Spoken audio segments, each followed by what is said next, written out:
Okay, so I don't know if I'm even going to post this. If I do, a bit of a trigger warning. There's going to be some stuff talked about that's not fun. Um, yeah, so I guess we'll just kind of get where I'm at right now. I haven't made one of these in a while. I used to make like update videos on how I'm doing in my life. I haven't really felt the need to make one in a while.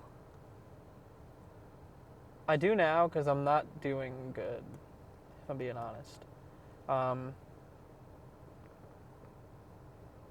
as you guys probably know, I lost my mom back in July to she had a blood clot in her foot, and it traveled up into her leg, and it turned into like a way bigger deal than it should have been, and she passed away. And she was my best friend. I did everything with her, so obviously that's been difficult. I'm already kind of a loner, as is, and that was kind of a big part of how I got out of the house and a big part of like how I got some of these things off my chest. So the reason why I'm making this. Um, it's been a lot. That it obviously that has been the most like monumental thing that's ever happened in my life. Um, easily, but as you might know if you've been a follower of the channel for a while, I suffer from. I don't really like pussyfoot around it or eggshell walk or whatever it is, walking on eggshells anymore when I describe it. Um, extraordinarily severe hypochondria and like fear of health issues and fear of death. So, as you could guess, that event back in July was not good for me and has sent me on a spiral.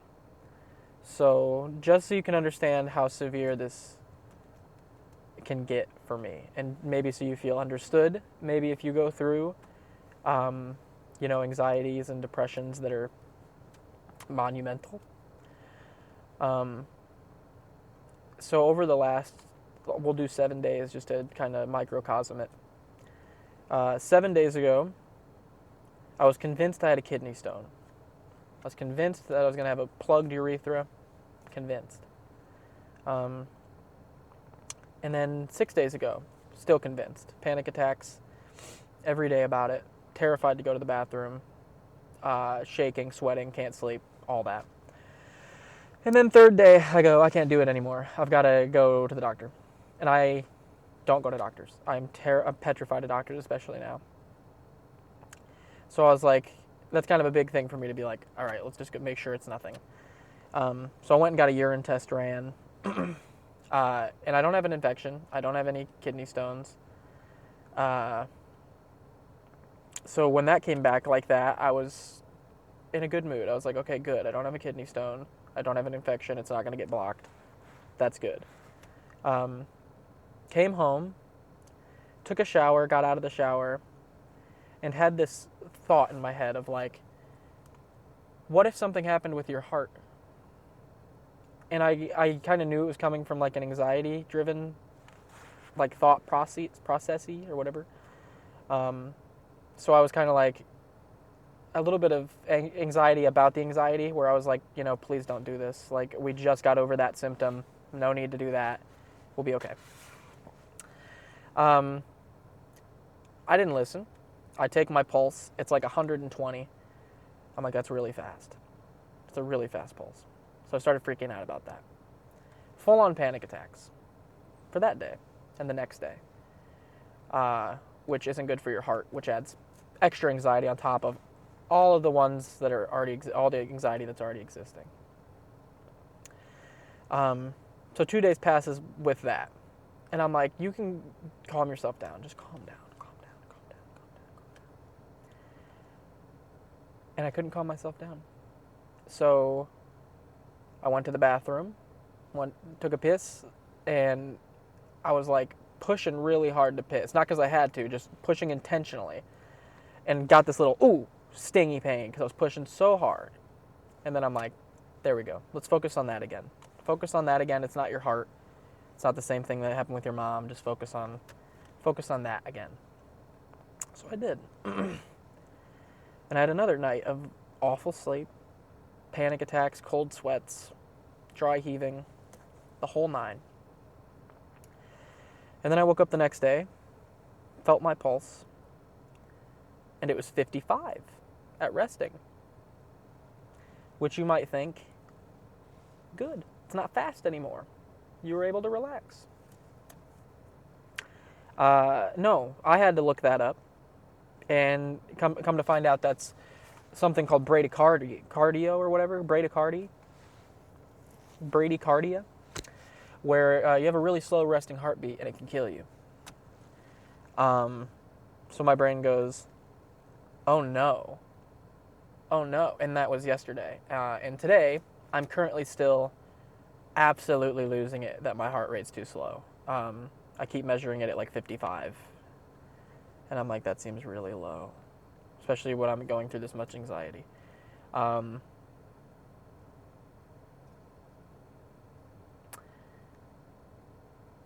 again, this video is kind of going to be like this, where I'm not sure exactly the path it's going to take or what I'm going to be talking about. I just really needed to talk.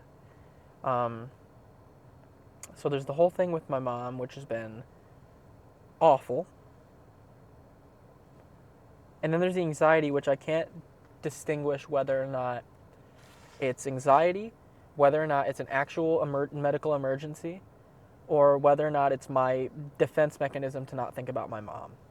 And when I lay those three out, my brain wants to be like, it's probably a defense mechanism because it's one of the worst things that could ever happen to anybody. But then my anxiety goes, yeah, but your heart rate is 55. It is 55, and that is bradycardia. And I'm like, yeah, I don't know. You know, I just go down these spirals where I'm like so sad about what happened, and then I'm so anxious that it's going to happen to me. And then I'm so angry that it's happening and I'm not sure why. And I can't tell if it's my anxiety and I can't tell if it's real. It's been an incredible hit to my mental this year. And it's, for lack of a better term, it's really starting to hit me how badly I feel.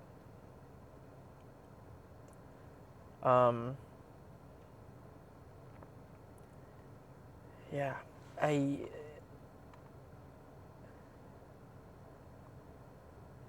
keep having people tell me like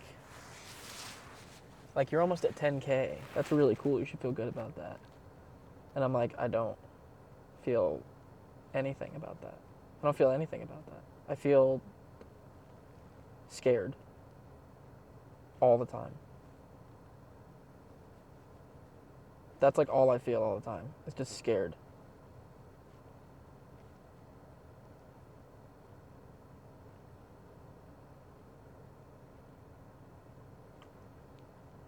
And I guess I need help. Because I know that talking to people helps me a lot. I know that once I can talk to someone, get face to face with them, afterwards it's always better. But it's the anxiety before doing that that's very debilitating. My brother and I often get into conversations about our anxiety and how it's different. His is related to, like not status, but like financial situations, bills, relationships, kids, family. Like it's very real, heavy physical things that are like, this is something he has to deal with. My anxiety is very much so just health and death and pain and being afraid of all those things. But something kind of hit me just now where a lot of the time we would talk about our different anxieties. I would come at it with like the air of confidence of like, You haven't felt what I've felt. You haven't felt the fear that I've felt. Mine is worse. I think that's a mislabeling now that I'm thinking about it. Mine might be a more intense fear, but it doesn't make it worse, because with my fear, I could get a diagnosis, I could get something to fix it, or I could deal with my anxiety and move past it. All three of which, it is possible for there to be a reality where I'm like, oh, and I can move past these feelings that are just within myself. Like, I can move past the low heart rate and be like, it's okay. You have a low heart rate. It's okay. It's all right. I can move past that. So there is a reality where I can move past that. In his form of anxiety, or in that form of anxiety where you're more worried about the physical things, you're more worried about the financial, the family, you can't do that. So it is worse in its own way. Medical anxiety or death anxiety or just any anxiety that's just like fear-based feels more intense and more like you're going to die. That's a point on their side. Real life anxiety about financial situations, about like living and being able to supply and support the people around you, those can't be fixed without doing the one thing that fixes them. Does that make sense? So like if it's like I don't have enough money, if that's your problem, you can't go talk to a therapist, leave the therapist office, and then be like, I do feel better about not having enough money. It's just something I can't control. No, you might lose the house. Like, you might not be able to see your kids as much because you have to go get another job. You know what I mean? There's serious weight and there's serious answers that need to be answered. When it comes to mental anxiety, you can get over those hurdles and live a life not free from, but less encumbered by those fears. So there are trade-offs for both of them. Again, not sure what the point of this video, just talking, just trying to get some stuff off my chest. And I know that if I watched, I guess the main reason is if I found a video like this, I would love that. I'd be like, oh my God, someone else is going through all that stuff. And like, I can't, it's really hard to do stuff alone. And I'm alone a lot of the time. I have my grandma around me, I have my grandpa, I have my cousins. I have people around me.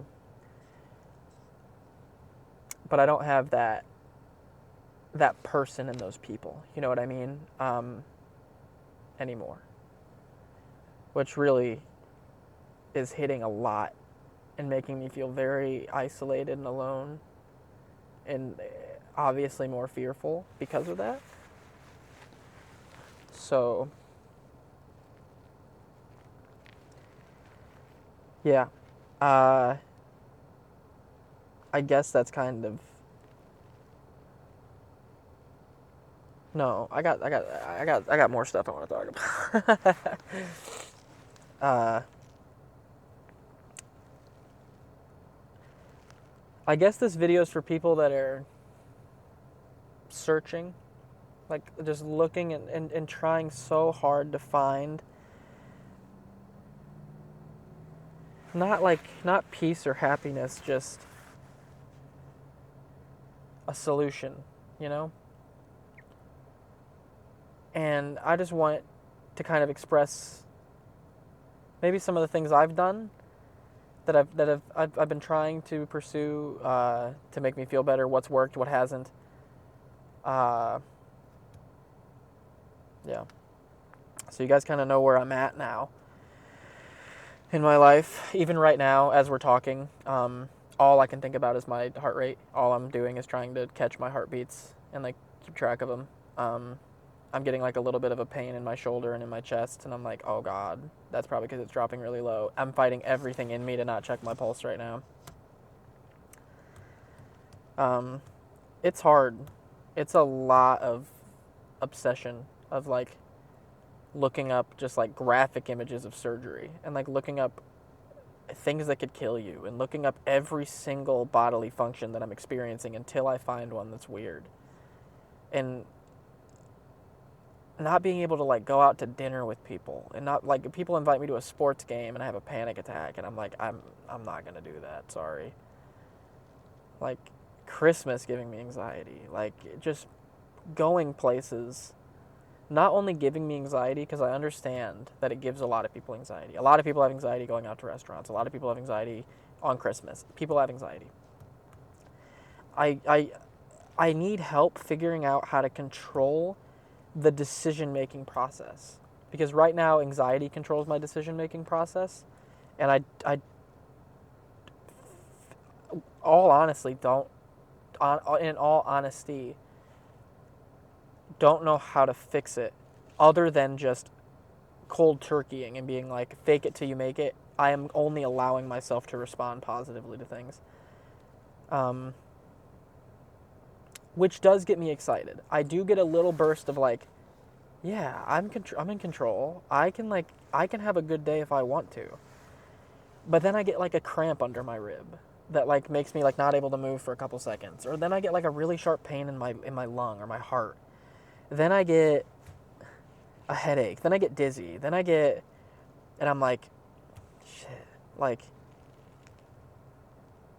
I don't know if I can stop myself from spiraling off that, you know?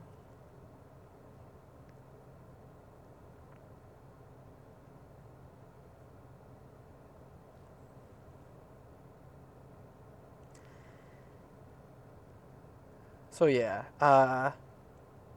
what I've been trying to do, if you need help, one, you're not alone. Um, I know I need to hear that more than anything, and I have yet to hear it from someone that's going through, like as severe of anxiety and emotions and life events that I am. So if I could tell someone out there, you're not alone. Life sucks a lot, and it gets really hard and really painful and really scary. And I can't promise like a happy ending for that, which I think is something that's really hard for me. But I can tell you what has helped me, and I can tell you what has not helped me, and what is currently not. Um, so first, taking some semblance of control in a positive way um, is a huge thing. And I can tell it's a huge thing because I've lost those semblances of control over the last couple of weeks. And feel I can feel the peace that it's left behind. I can feel that peace, and I can feel anxiety filling that peace in.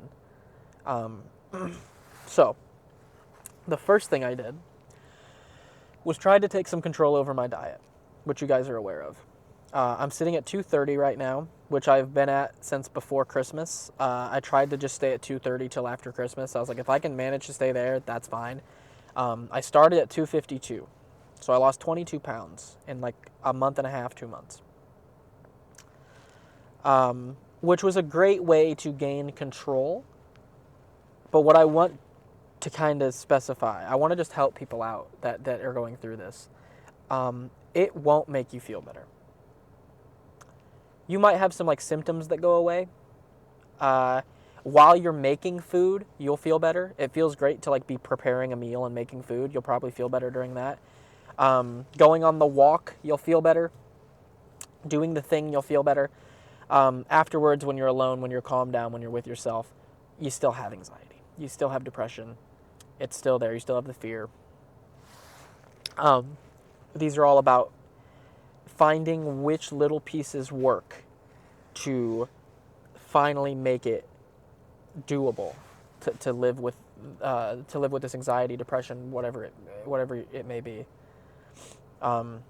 So taking semblances of control. My diet was the first way I did that. I didn't feel that big of a change with that. The weight loss, I pretty much feel the same. A lot of my health things got worse. My anxiety is not great right now. But my anxiety is worse right now than it was when I was on the diet. So that is interesting. Before the diet, I would say my anxiety was here. Starting the diet, same. It didn't really change much. Getting off the diet made it raise. So not much help. That's my experience with it. But that's not the only thing you can do. And that's not the only piece of this puzzle. You know what I mean? Little pieces aren't going to feel like they're making a big impact, which is why it's so hard to keep stacking these little pieces.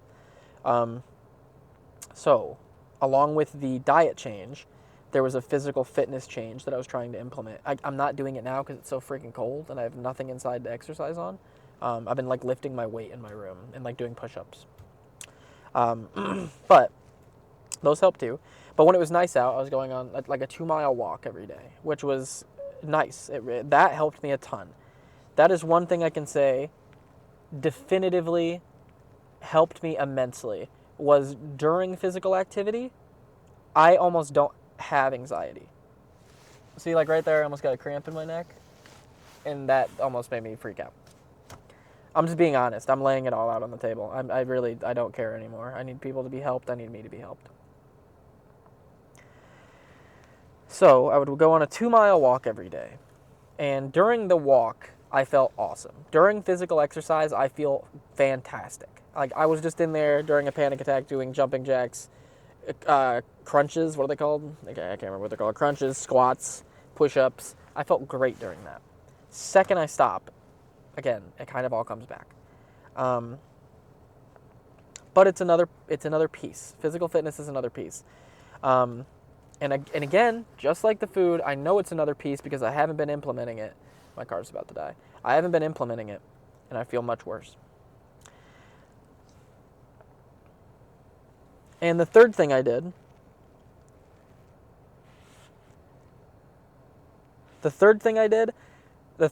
was try to, I don't want to say interact with people in general. Interact with those close to you. Because I don't think a lot of us realize how little we do that sometimes. For instance, my grandma and papa play cards. They play gin rummy like every night. So I'm trying to make it a point to come play gin rummy with them every night. Because I'm like, even if you're having a panic attack during it, you're playing gin rummy at least. Like you're doing something. You're doing something. You know what I mean? And it sucks because I totally get the feeling you're feeling right now when I say all this stuff where you're like, yeah, but mine's so bad I can't do that. And I wholeheartedly get it. It's bad. But that's why I say little things. And that's why I say, don't interact with people. Interact with those close to you. People that you're already comfortable interacting with, just do that a little more. Talk to them a little more. Engage with them a little more, maybe in a way that's not so heavy. Is something I find myself doing. I find that 90% of my conversations, whether that be with my grandma, my papa, my cousin, my brother, they have to be so heavy substance-wise. It has to be like about death or faith or fear or loathing or depression or anxiety. It has to be about something so heavy that when it's not, my brain almost fills in the gaps. It's almost like, okay, let's give him a panic attack. Because we're not talking about that stuff. So let's we need something to keep this up, keep it up, keep it going. These neural pathways he's formed, keep them firing. So it's really hard to not have your things fire off on their automatic response. I totally understand the feeling of, I can't even get out of bed. I'm scared to move my body. I'm scared being awake. I understand that so well. Trust me. Some days, a lot of days, you won't get out of bed. You won't do the thing. And that'll make it worse, and that's okay. It'll get worse sometimes. All I can tell you is some things that we as a community could maybe try to implement to help ourselves. Because the way me and my brother kind of look at it, and I might be putting words in his mouth, but the way I look at it is there's this big piece that's missing. And that's your depression, that's your anxiety, that's your whatever your thing is that you're going through. That's the piece that's missing. And we're trying so hard to find this piece. We're like, therapy, for instance. That's the piece. I know it is. Therapy's going to help me so much. Go to therapy. I still feel the same. Throw it out. That's not the piece. Diet's the piece. Let's try diet. I feel the same. I lost weight, but I feel the same. Throw diet out. The conclusion we're coming to slowly, and I kind of already said it earlier, is that this piece that you're looking for, that fits perfect, is made up of hundreds of thousands. Sorry, my jaw hurt, and of course I have to test it. Hundreds of thousands of other smaller pieces that it's going to take years for you to put together and figure out. I can't remember who it was. Who was it? The guy that made the Great Tsunami, I think that's what it's called, or the something tsunami, the Great Wave, maybe is what it's called. It's this art. I'll put it on the screen if I remember and post if I don't. You probably know what I'm talking about. It's like the Japanese art of the wave. He had a quote when he turned 80, where he said, I finally get it. Like, I finally understand how to paint. I'm finally an artist. Which I think kind of goes into this same vein of like, it's going to be a very long time until you're like, oh, I finally get what this piece is. I finally found all the pieces. And I think the hardest part is probably going to be that piece that we finally put together isn't going to make us happy. It's not going to make us blissful. It's more of a tool than anything. Like, it's just going to make us able to go, able to just keep going forward, keep moving.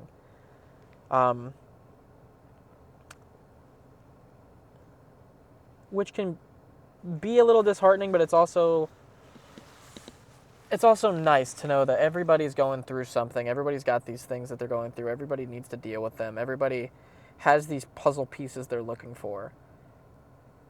And while they are not as intense as some other people's, and while they are much less intense than other people's, everyone's looking for those pieces, and everyone's going to take a good amount of time to find them. And yeah, it's easy to say all this stuff when you're in a nice warm car and you're just trying not to have a panic attack and you're in this mindset. It's another thing when you're mid panic attack thinking you're gonna die, or you're losing your mom tonight, or it.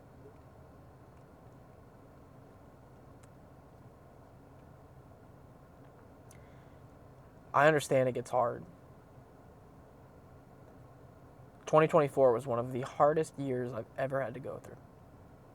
Ever. And I'm only 2 days into January. I'm only 2 days into 2025. And it's not starting great. So, anyway, moving on a little bit. You need to complete those pieces. Diet was helpful. Exercise was helpful. Talking and engaging with the people around me was very helpful. And the last thing, discovering who I am spiritually is an extremely difficult and anxiety-inducing odyssey, I guess, that I've been going on. But I do think it's one that's necessary. I think everybody needs to know where they stand spiritually. In order to guide your moves, to guide your mind, to guide everything. Because I think just to kind of give my testimony, I guess, is what I'd call it. So about a year and a half back, I was at my brother's house, and I promised him that I was going to come stay a couple nights and come help him build a studio for his father-in-law. And on the car ride down, I could tell, like, I'm already getting anxious. Shit. I'm already getting sweaty. I'm already getting cold. I'm already getting heart palpitations. I'm already getting a cramp in my back. Like, shit. I'm already freaking out. But I'm like, you just got to do it. Which is not healthy, by the way. You don't always have to just do it. Sometimes you know what's best for you. Okay? That's one thing I want to get out there. So I went. And the first day we go out to get materials. I'm talking a big game. I'm like, yeah, I know. I feel so much better. I laugh in the face of anxiety. That's where I was at. Just trying to mask it. And then, while having terrible panic attacks the whole time. Underneath all that, so we get home. And I make the decision I'm not going to drink anymore. So I guess this was 2 years ago. Roughly. So we come back.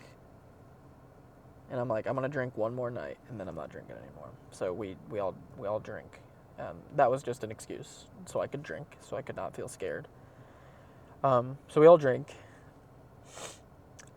And then I crash out on the couch.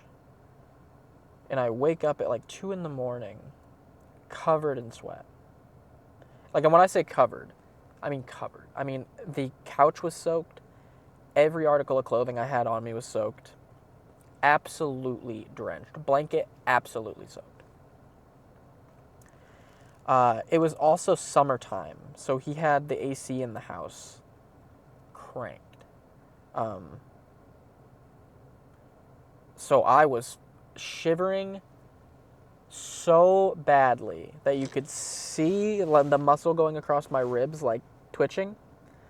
And you could see the back of my calves locking up into a Charlie horse, and my jaw was locking up. From a mixture of being cold and pure panic attack, of me being like, I am in this situation where I didn't bring any clothes. For one, that's how bad the anxiety is. I don't really bring anything when I go anywhere because I don't even think about it. I just think about being alive by the time I get there.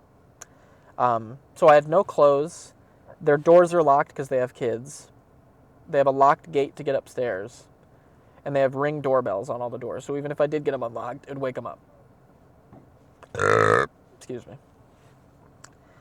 So I have often said that's the worst night of my life, in terms of anxiety. My mom passing is the worst night of my life, obviously, but in terms of anxiety and like physical response to anxiety, I don't know why, but that was the worst. I had every symptom firing off at max potential. And I eventually, my legs were like this. Like, both my legs were just doing this, and I couldn't stop them. They were just rising and then smacking the couch over and over and over, and I couldn't stop them. Until I got so exhausted, and my muscles got so tired that I fell asleep. And that's day one. We had a second day of building the studio, and he wanted to get at it early. And I knew he wanted to get at it early.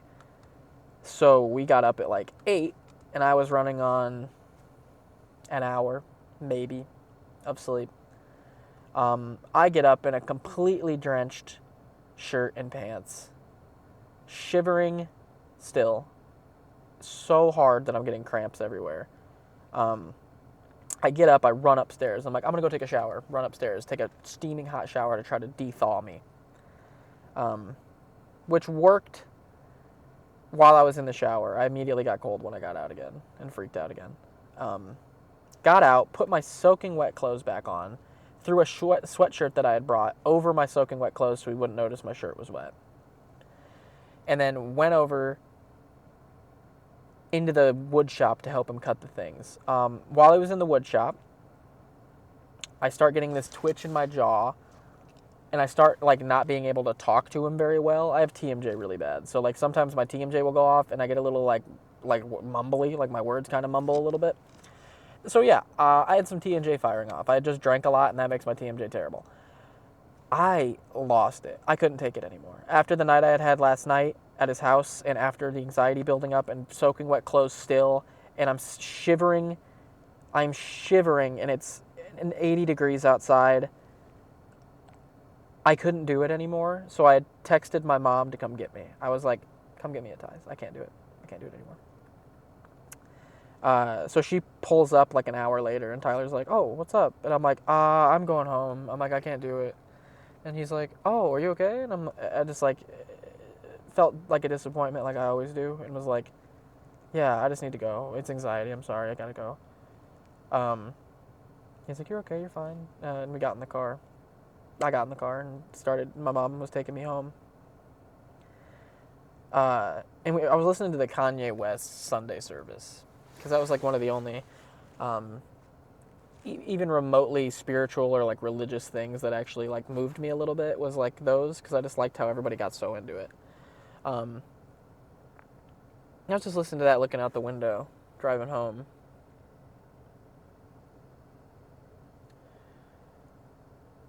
And I just thought of every time throughout my life that I've like run away from something, or like that I got scared and quit something, or that my anxiety or like my pain like didn't allow me to do something.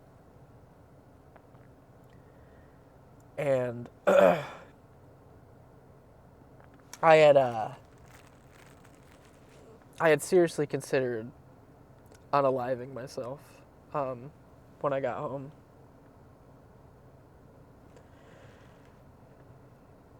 And then, at that moment, when I had that thought, I kind of had this. The way I described it to my brother, the only way I could like find a way to describe it was, if, let's say you had you had said, I have this gallon of milk, and the second that there's no milk in this at all, I die. It had felt like my gallon was empty, and I was like, okay. Sorry, they're calling me in for dinner. I had felt like my gallon was empty, and I felt like, this is pretty much it. I'm done. And at that moment during the Sunday service, the pastor that was kind of directing it, he just kind of kept saying, like, something along the lines of like, let him in, let him in, let him in, let him in, let him in. And then I kind of just had this moment of like, oh, there's one drop still left in the gallon. Like, I almost threw it all away, and there was still a drop in it. I almost, broke that promise. Like that, like, I'm only going to die if there's no drops in this. It felt like something was like,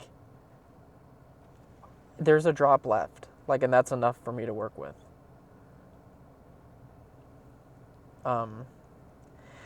So after that, I had gotten home. I was really emotional, and my mom was like, what is wrong? Are you okay? And I'm like, I'm fine. I'm okay. And I ran upstairs and called my grandparents, who I haven't had a relationship with in years.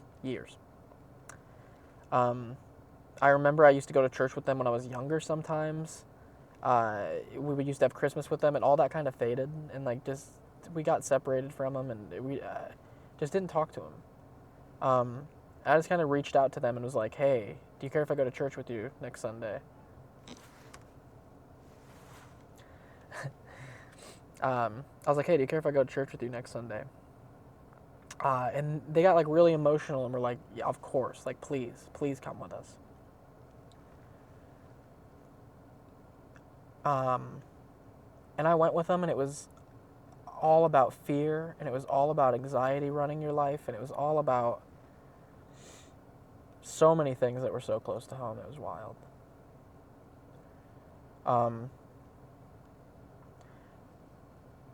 So it was at that moment, I think officially, that I had, I don't want to say given my life to Jesus Christ. I don't want to say that, because I'm still on my journey right now.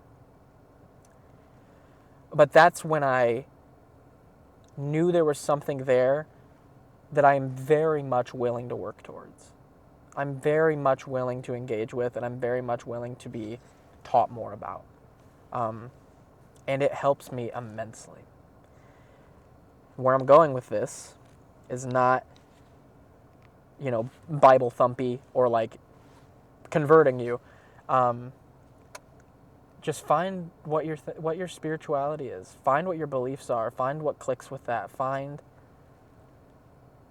what helps you move forward, because like I said with the other things, I haven't gone to church in a month after going for a year straight every Sunday.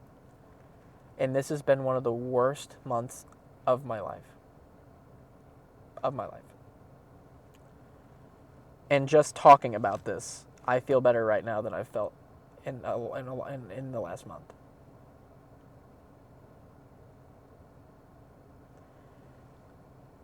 So, I love you guys a lot. I do. And I know that sounds weird and parasocially weird. And it would be if I just made magic content and then just randomly was like, I love you guys so much. Bye. Yeah, that'd be weird. But I have 4 or 5 videos like this on my channel. And I have plenty of personal Discord messages of you guys being extraordinarily supportive and kind. With not a lot of kindness coming back from my end.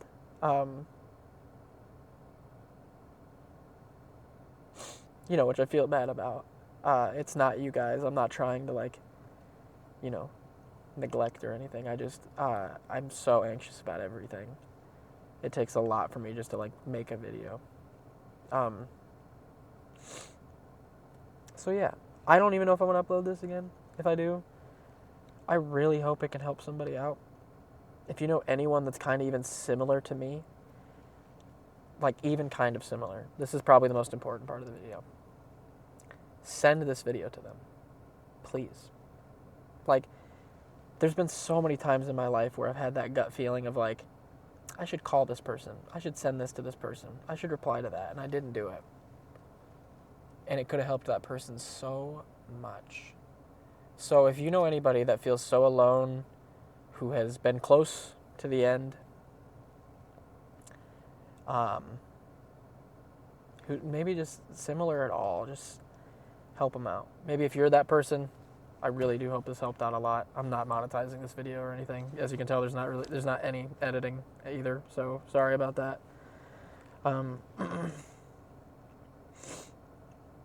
Yeah, I just need to get some stuff off my chest. I do feel way better than I have, which is good.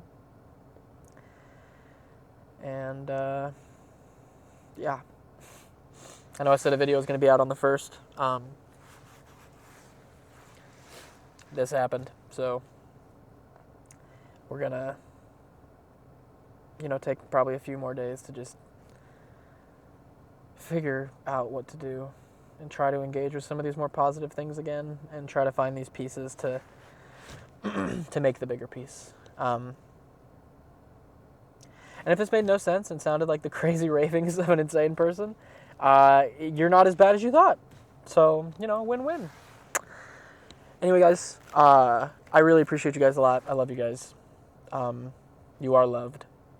You're not going through anything alone. Even if you are. Even if you're physically alone, you have me, You have the people in this community.